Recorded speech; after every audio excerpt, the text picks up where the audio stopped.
Institute. Hello and welcome to Community Cares and Project Echo. Thank you so much for joining us today, and we hope that the information shared today will help you serve your community better. And before we begin on the fear of reoccurrence among cancer survivors, a significant clinical issue receiving little attention, I have a few announcements.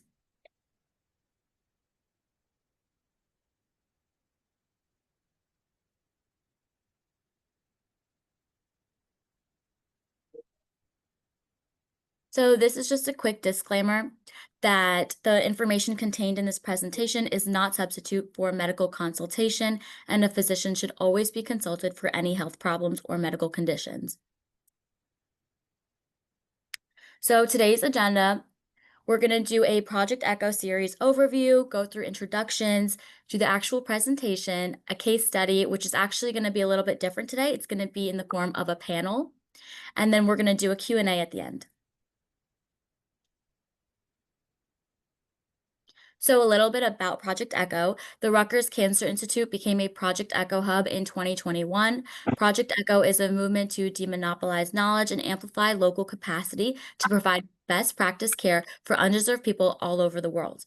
The Echo model is committed to addressing the needs of the most vulnerable populations by equipping communities with the right knowledge at the right place at the right time. And this is done by using technology to leverage scarce resources, sharing best practices to reduce disparities, and applying case-based learning to master complexity and evaluating and monitoring outcomes. For more information, you can visit Project Echo. The website is echo.unm.edu. And so now we're going to begin introductions. So for our main presentation, we have Dr. Sharon Manny, thank you. Dr. Sharon Manny is a professor of medicine and director at the Joint Office for Faculty Mentorship at Rutgers Cancer Institute and Rutgers Robert Wood Johnson Medical School. She is also a founding co-director of the Cancer Survivorship and Outcome Center at Rutgers Cancer Institute. A clinical psychologist, Dr. Manny completed her doctoral degree in clinical psychology at Arizona State University. Her postdoctoral fellowship under Dr. Jimmy Holland at Memorial Sloan Kettering in 1990, and she was an assistant attending psychologist in the MSKCCC Psychiatry Service, now the Department of Psychiatry and Behavioral Sciences, until 1997. She worked at Fox Chase Center from 1997 to 2010. Dr. Manny is an international expert in the field of psycho-oncology and considered a thought leader in the area of psychology interventions for cancer patients and their families. Dr. Manny has been the recipient of 13 R01 grants, a K04 and a K05, and other R-Series grants from the National Institute of Health. Her work aims to further understand the impact of cancer on survivors and their families and their psychosocial needs. One primary research focus for her work has been the development of psychology interventions to reduce psychological distress among couples coping with cancer. And she has developed and evaluated 4 couple-focused interventions for cancer survivors and their partners. She has published 250 articles and 2 books.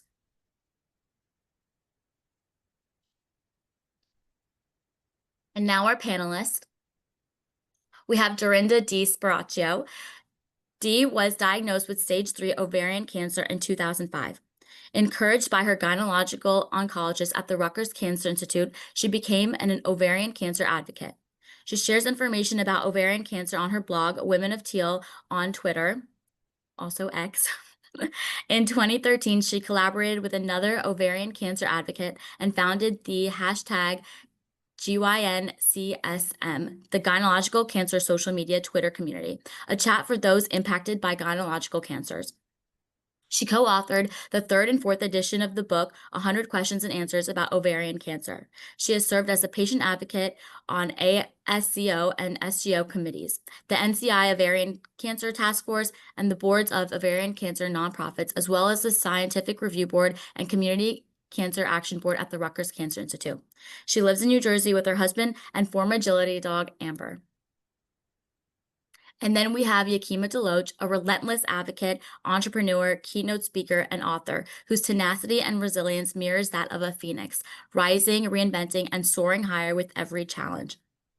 As a breast cancer survivor and mentor, she is dedicated to empowering others through advocacy, storytelling, and community building. She has shared her journey on Dr. Oz, ABC News, The Wendy Williams Show, and other major media platforms while using her social media presence to highlight fellow survivors, educate on breast cancer and breast health and lymphedema care, and amplify the mission of impactful organizations. Her latest venture, The Pink Escape, is a luxury travel community where breast cancer survivors and their friends celebrate life, resilience, and sisterhood. With over 15 years of expertise in partnerships, marketing, and brand development, Yakima has executed high impact events for brands like Samsung, AWS, LinkedIn, and has led one of New Jersey's large Making Strides Against Breast Cancer walks. She is a master at fostering relationships, securing sponsorships, and creating transformative experiences that leave a lasting impact. Whether she's advocating for survivors, inspiring audiences as a keynote speaker, or curating unforgettable travel experiences, Yakima continues to uplift and empower, proving that even after the fire, the phoenix always rises stronger. And lastly, we have Ralph. Ralph Stowe founded Jazz for Prostate Cancer in 2011. Jazz for Prostate Cancer Awareness is a registered NPO which raises awareness about prostate cancer while raising support for free prostate cancer screenings, using live jazz as the inspirational platform for men's wellness presentations. Jazz for PCA was founded in memory of New York City's legendary jazz trombonist James "Jimmy" Stowe, who succumbed to prostate cancer at the age of 61. His brothers, Wendell, Philip, and Ralph, each have undergone a successful prostatectomy, which from the benefits of early cancer screening. Jazz for PCA, in James's honor and legacy, is an alliance with the jazz community and its notable musicians in raising awareness and support for free prostate cancer screenings. So now I think we're going to get into Dr. Manny. Initial reaction, I actually was shocked. I remember the day. It actually was April 16th in 2012, in which I got the call. Even though I'm a child of a mother who had metastatic breast cancer, I never deemed myself that I would get breast cancer. I knew it was a possibility, but I never lived life saying, oh, one day I'm going to be diagnosed with breast cancer. So when I received that call at 31 years old, you're in the middle of your career and living life and living with friends. So that day was actually very shocking. And I paused for a minute. I was working from home and I had to stop and really take it all in. And then I called three friends. They all rushed over and we kind of just sat in the living room looking at one another like a deer in headlights. So that day was very shocking for me. Okay, thanks so much for having me. Really, ovarian cancer was the furthest thing from my mind. My sister had passed away from breast cancer. So I was on top of getting regular mammograms and seeing the gynecologist. And it was in 2005, and I was just shy of 50 years old. And I mentioned a pain I was having. And we ran some tests. I ended up in the emergency room in severe pain. And then I had a referral to the cancer center for a gynecologic oncologist. I knew that my ovaries were enlarged and I was at risk for cancer, but it really wasn't until I woke up from surgery and my gynecologist said to me, I'm sorry, Dee, you have stage 3B ovarian cancer. But then she said something that really, I think, made a difference for me. She said, I will do everything I can to make you well. And that is what gave me hope. I have to admit, it took me a long time to wrap my head around what laid ahead. I mean, I had this tremendous debulking surgery, and then I knew I was going to have at least 6 cycles of chemotherapy. So sometimes when I would think about the future, I described it as like a week in the knee effect. And my way to kind of combat that at the time was to find out everything I could about ovarian cancer. I kind of was always a scientist through life. So it was kind of like, I need to know the science behind all of this. And I think that helped me cope a little bit initially with that initial diagnosis. And I wanted to be one of those that was that 30% that survived 5 years. That was my goal. So it just went from there. I just looked at it, had the knowledge, and said, okay, let's do what we have to do. Not that I wasn't afraid of what lay ahead, but it was I used that knowledge to help me get through it.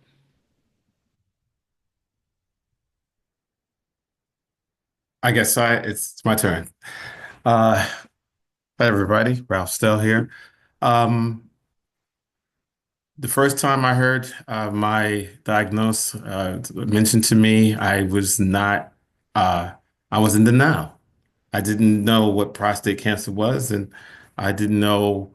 Now, my brother was going through it just as I was being told that I was diagnosed with prostate cancer. So I just it took a minute. And the doctor who told me this, um, a urologist that told me this, was really someone that I wasn't going to go further with. So I wanted to find more of a doctor that can give me more information, giving me more of confidence, and more of how this happened. Um, and it took about 6 doctors for me to find the doctor that I did land on, and that was Dr. Isaac Kim, who uh, told me a lot about you know uh, prostate cancer, the risk factors, um, and because it was local or localized, he said this is a great chance for you to be a survivor. And I said, okay. And he talked about robotic surgery, and I took that option. And that was the denial started to lessen. I started to get more into the reality of it, and I stayed uh, confident and courageous because my faith in God was strong, and it was just I just was standing on those promises that God has uh, that I believe in.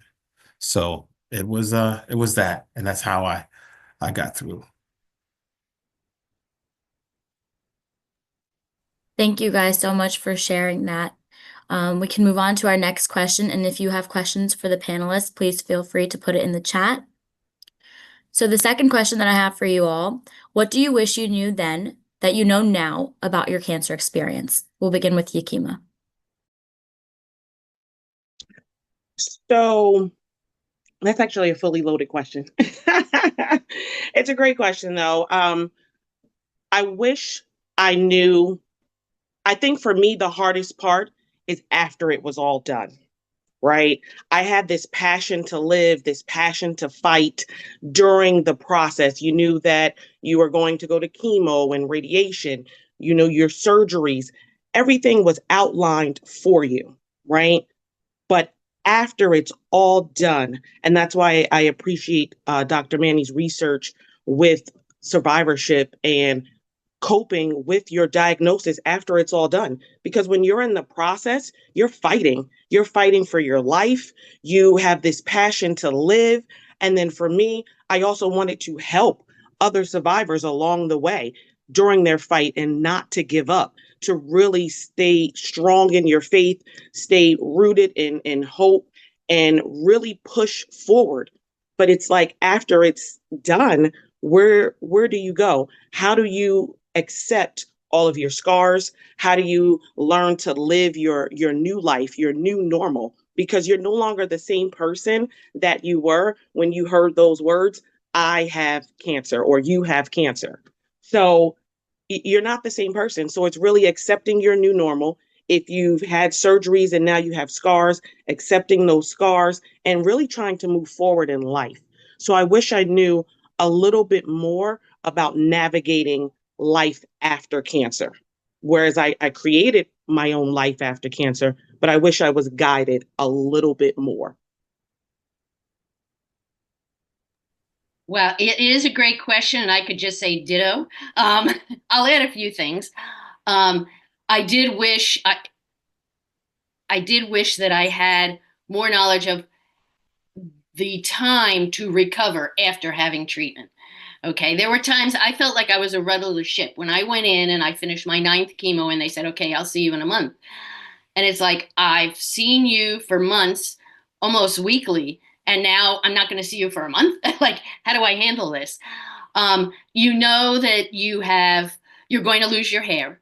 but they don't tell you how long until your hair comes back. And it might come back really curly, and then eventually you'll start to have it cut, and then it'll be straightened like it was before you had chemo.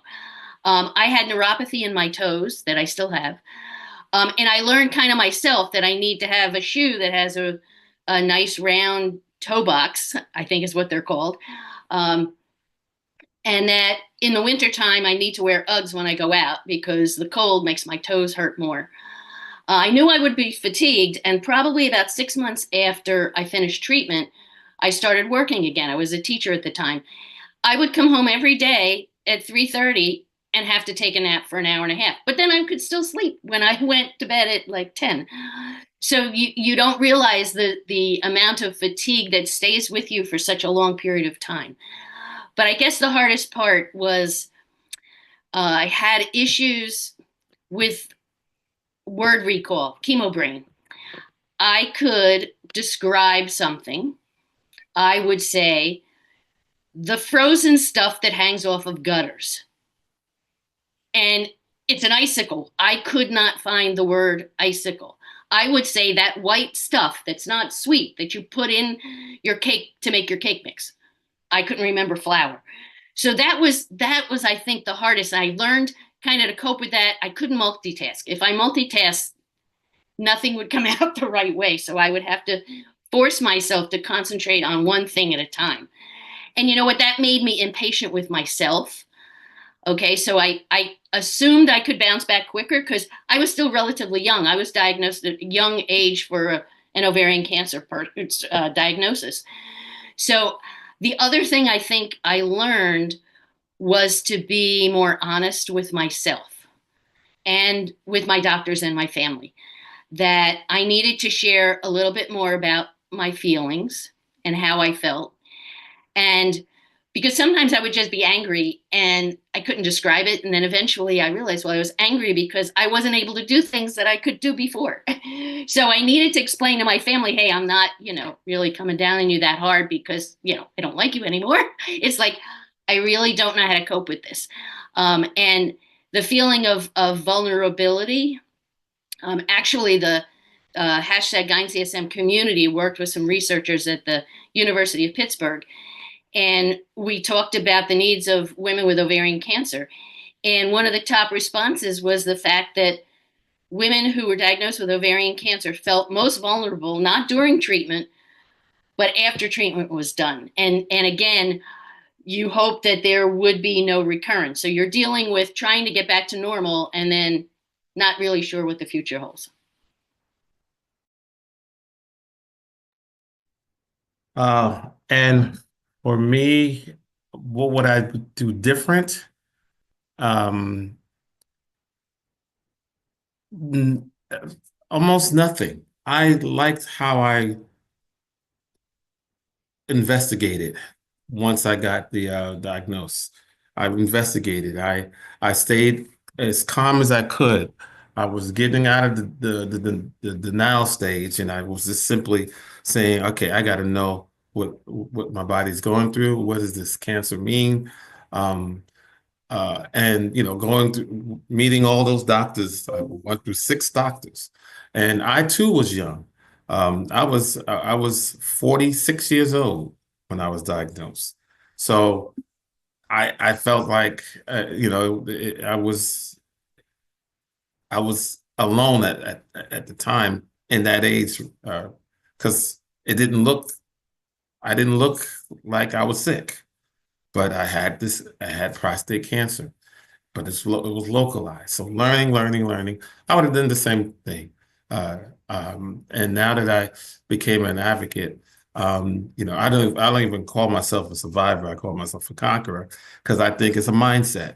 Um, the right mindset will help you get through a lot of issues uh, than calling yourself a survivor, which is almost feeling like I just barely made it. No, if I were gonna learn this, if I were gonna get this understood, I had a great doctor who was my surgeon, who became my mentor, who became my my board member, and now he pushed me into this advocacy, and I'm using the word conquer in every sense of it, letting people know that get to know what your body is going through, know your numbers, and let's stay straight on top of everything you need to know to stay healthy. So that came out of that. I will do the same thing. Do you make a great point too with just being honest with yourself? So I'm glad you brought that up with just being very honest and being very transparent, because it does teach you to be very honest and transparent with not only yourself, but with your loved ones as well, because uh, they can only help you when they know truly what's going on with you. So great point. And great point, Ralph, about being a conqueror. I consider myself a warrior, so I completely understand. Yeah.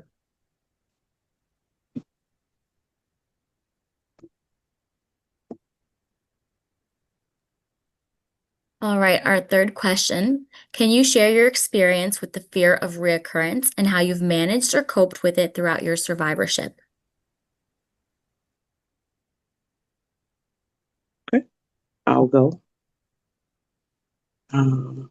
So with myself, where I know I can have a reoccurrence, I try not to live life daily thinking about that reoccurrence, right? Because I know it's the reality of things that it can happen.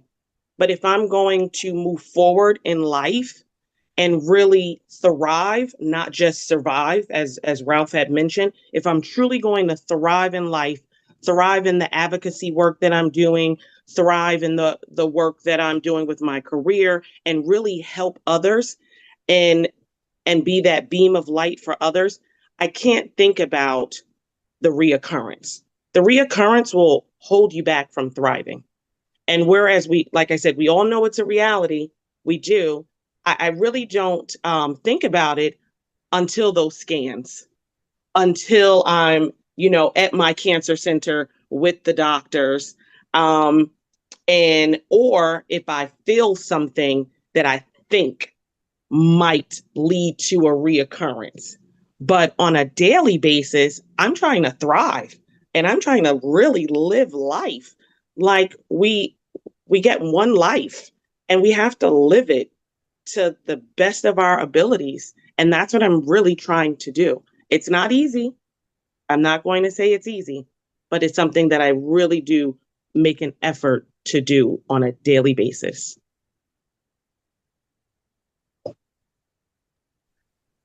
Yeah, that's right. We try to live, and you try to get back to normal. And I really thought I'd be in that 30%. Well, I did 2.5 years after finishing my initial treatment. I did recur on my liver and spleen. And it's interesting, Dr. Manny, that you mentioned that the caregivers fear more. When I got the call from my gynonc, and she said, you recurred on your liver and spleen. I happened to be on vacation at the time. And I turned to my husband and I said, okay, we don't have to rush back, but I have a recurrence. And he was devastated because he was in that, yeah, 30%, you're 2.5 years out. This is good. Every year it's a good thing. So I looked at it as I love my docs. I had faith. I knew the nurses. I knew the system. I could do this again. Right. So it it was good until I had surgery, and then I had chemotherapy, and then I had a severe allergic reaction on my second, which was then my 11th chemotherapy. I ended up in the hospital, and I couldn't use carboplatin anymore. And then it hit me. I think this was one of the only times I cried in front of my gynonc, because I'm like, if I can't use carboplatin, which got me into remission, what am I going to do now? Like I was like I couldn't see the whole full picture. And she hugged me and said, I can list all those options. We're going to take it one step at a time. Let's go through and do this Taxol.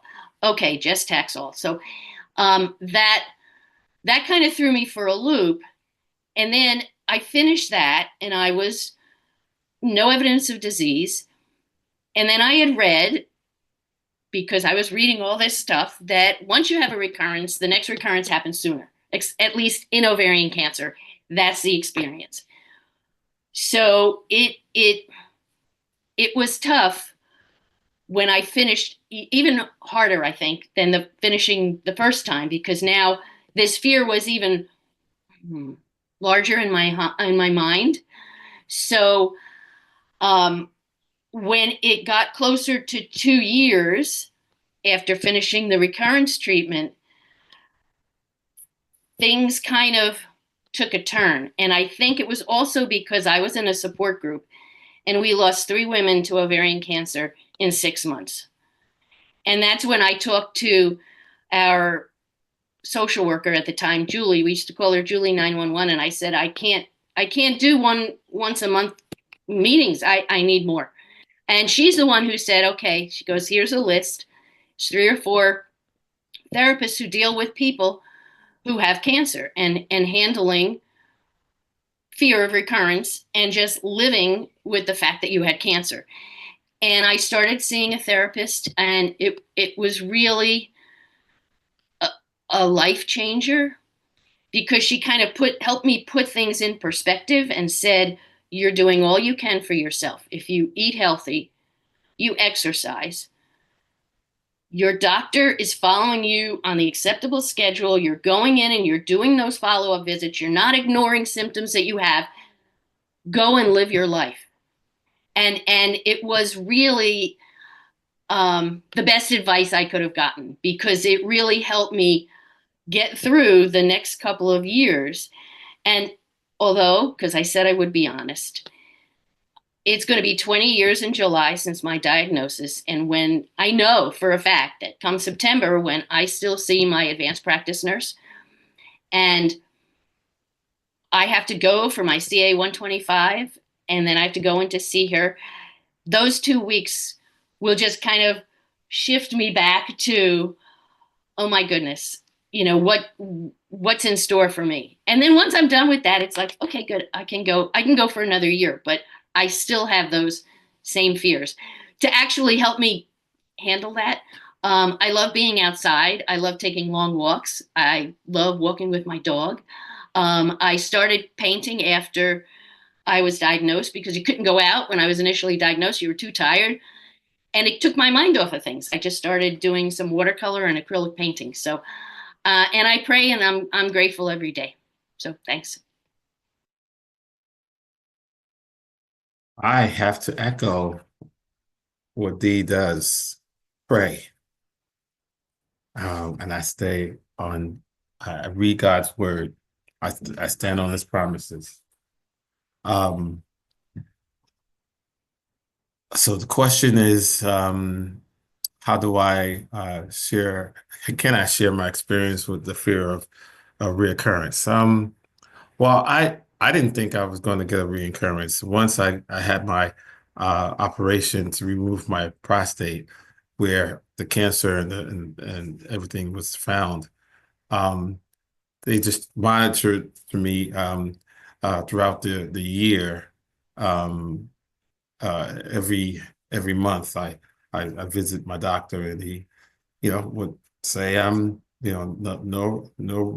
nothing's there. So for a whole year, and then of course it changed into now I don't have to see him every month. I can see him every 6 months. So and at that time, I was gearing up to share that story and share my getting into an advocacy life while I was getting strengthened. So that I didn't have a fear of occurrence. However, I do want to share here that while I am cancer free, I I I had another doctor that was not very responsible, and he was not sharing with me my blood pressure um, uh, challenges. I had high blood pressure, and he was giving me experimental drugs, and it wasn't going down. But I wasn't watching that because I trust the doctor that he was doing the best he could to, if I had to monitor my blood pressure, well, he got it. I was doing exercising. I was doing everything that I could do. But unfortunately, his drugs damaged my kidneys.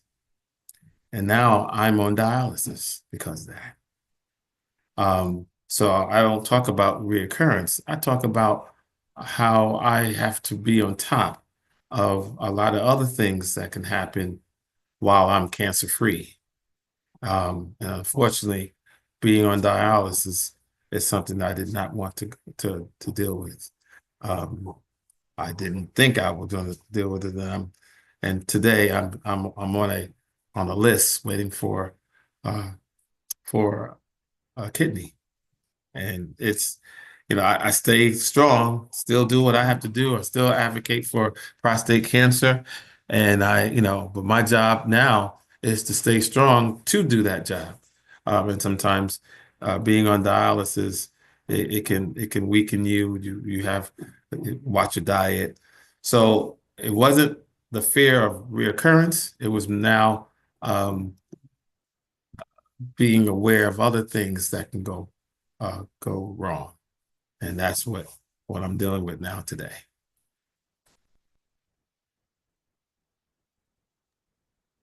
Thank you all for sharing that.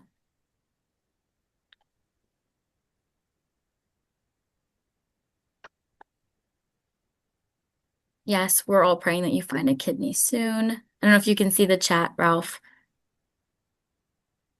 I see it now. Thank you. Thank you, everybody. If anybody has any questions they'd like to ask our panel, please feel free to ask in the chat.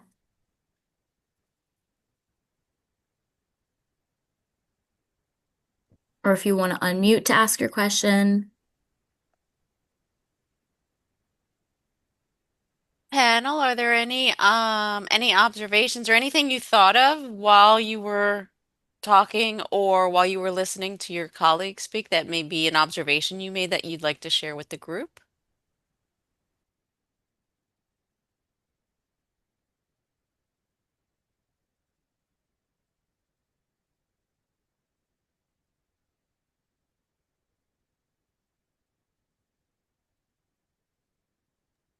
Okay, I'll just ask a question.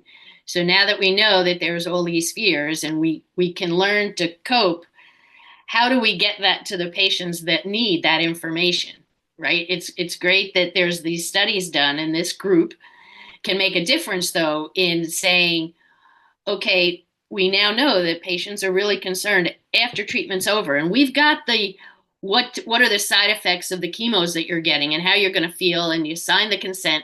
What can we do now for patients when they finish treatment? How can we prepare them for that step? And those, sorry to say, the survivorship plans don't really do that for us. Anyway, they may help the doctors foresee what they have to do for patients, but it's not so helpful on our side.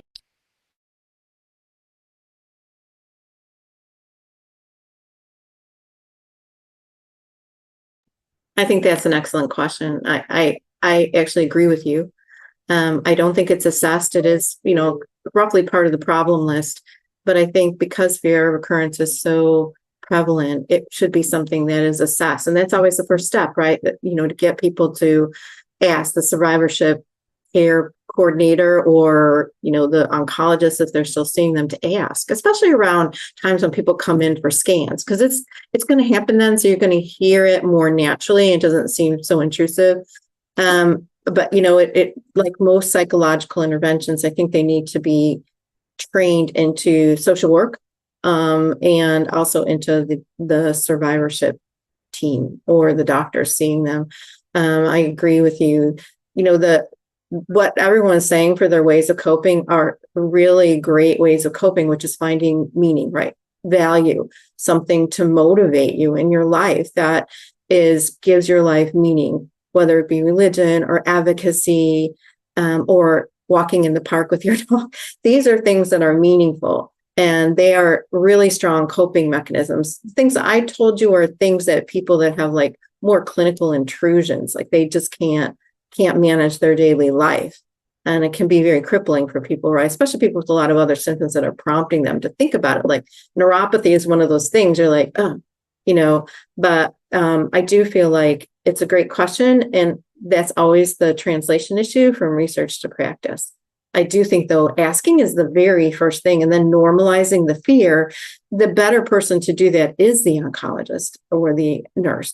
Yes, can you tell me a little bit more, though, just to see if it's not just like wipe it away. So everybody has that, but like, okay, tell me a little bit more about it, how it affects your daily life, which is really where it goes, is that people are, avoiding social situations, starting to isolate, starting to become anxious, think about it all the time. Those are things that you guys weren't experiencing because you have really strong coping skills and kind of manage it. But for a lot of people, it's overwhelming, especially people who are more isolated. And don't have the social supports of a family and supportive spouse to help them cope. I'm sorry, I wish I had a better answer because I agree with you. We'll have to work on that. Yes.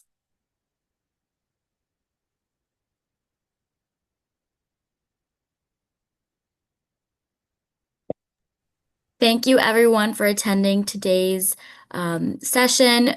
I'll put the link for the evaluation in the chat.